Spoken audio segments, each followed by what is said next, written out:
Dan Hannan, who is, of course, the Conservative MEP and Brexiteer from the southeast of England, and Richard Corbett, who is a Remainer for Labour for Yorkshire and the Humber. Dan, good to see you. Thank you for being with us. Just after the election, David Davis said what we need is more discussion with our partners in the House of Commons. There needs to be perhaps more compromise, and yet today what he set out, we're leaving the customs union and we're leaving the single market. Where's the compromise in that? Well, it flows from leaving the European Union that you leave the jurisdiction of the EU institutions. So that isn't something that there was ever going to be any compromise possible on.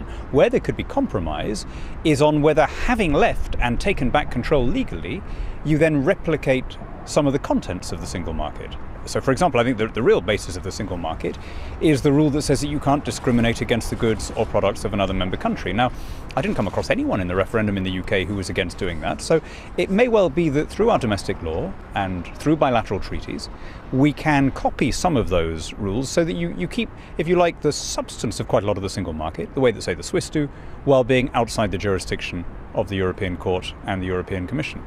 The frustration, Richard, for many Remainers in the UK is that there really isn't an alternative, because although Labour talks about a softening of position, if you're upholding freedom of movement, you're leaving the single market. If you want to negotiate your own trade deals, you're leaving the customs union. And that seems to be where Jeremy Corbyn is. Well, if we leave the single market and the customs union, there is a great danger to the British economy.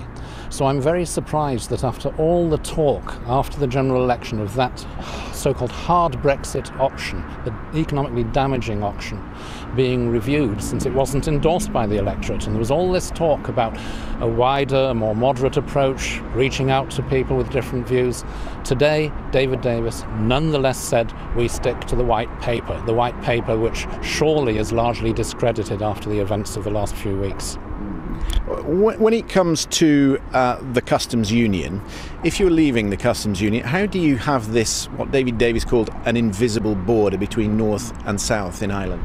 Well, no other free trade area in the world, with the exception of Vladimir Putin's Eurasian Union and one other, is a customs union. And the normal free trade thing is that you're not obliged to have a single external tariff. Now, leaving the customs union means that Britain can now sign free trade agreements with America and India and Australia and China, all of the big growing economies overseas, which to a single approximation are going to account for 100% of the growth in this century. So staying in the customs union while leaving the EU really would be the worst of all worlds, because it would mean that Brussels continued to control all of our trade policy without us having any say over it.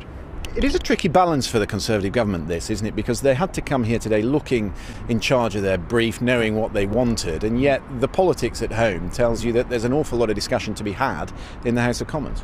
Indeed, and I don't think there's necessarily a majority in the House of Commons for leaving the customs union, because if you leave the customs union, it's not quite so easy as Dan portrays. Not only are you outside your main export market in terms of exporting to it, you also need to make new agreements, as Dan said, with the rest of the world to replace the agreements that we currently have via the European Union. Many of those were negotiated with the leverage, the clout of the world's largest market. We got concessions from other countries that way. If we come along just as Britain saying, could we have the same please? There's no guarantee we're going to get as good a deal. The trouble is, I put this to both of you, the halfway house is pretty unsatisfactory. Do we have a Norway deal where we pay a lot of money in and we have no clout? Well, the Swiss have, if you like, a customs border, although if you drive from France to Switzerland, you barely notice the customs border. All they're really looking for is your tax disc on your car to make sure you paid the road tax. The Swiss export nearly 5 times as much per head to the EU as we do. The Norwegians more than twice as much. So plainly, this is not a block to export. But what it means is that those countries, for example, have free trade agreements with China. China is the second biggest economy in the world. The US is the biggest economy in the world. The EU doesn't have trade agreements with either of those two giants. Britain now will have, and I'll offer Richard £1 to €1 that we will have trade deals with those two long before the EU does. The Swiss agreement with China doesn't even give the Swiss the right to export their watches duty-free to China. It's a pretty bad agreement, frankly. It does over time. Through Europe, we get better trade deals because we have the clout of the single market. If we're leaving that, if we're leaving the customs union, we're at great peril of not replicating, let alone bettering those agreements. Just very quickly, is soft Brexit dead?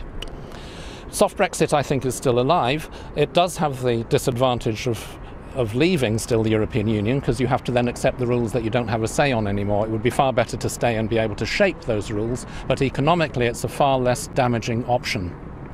We want the closest possible relationship with our European allies compatible with being an independent country. That means keeping our trade deals, it means keeping our military and security links. It means being the best of neighbours. We want to have prosperous neighbours because they make good customers. So the last thing we want... member. Well, no, we will be, if you like, a kind of a country club member, supporting it from the outside without being part of the political union. In other words, we'll get what the British people always wanted, which is a common market, not a common government. You didn't frankly have the balls to put country before party.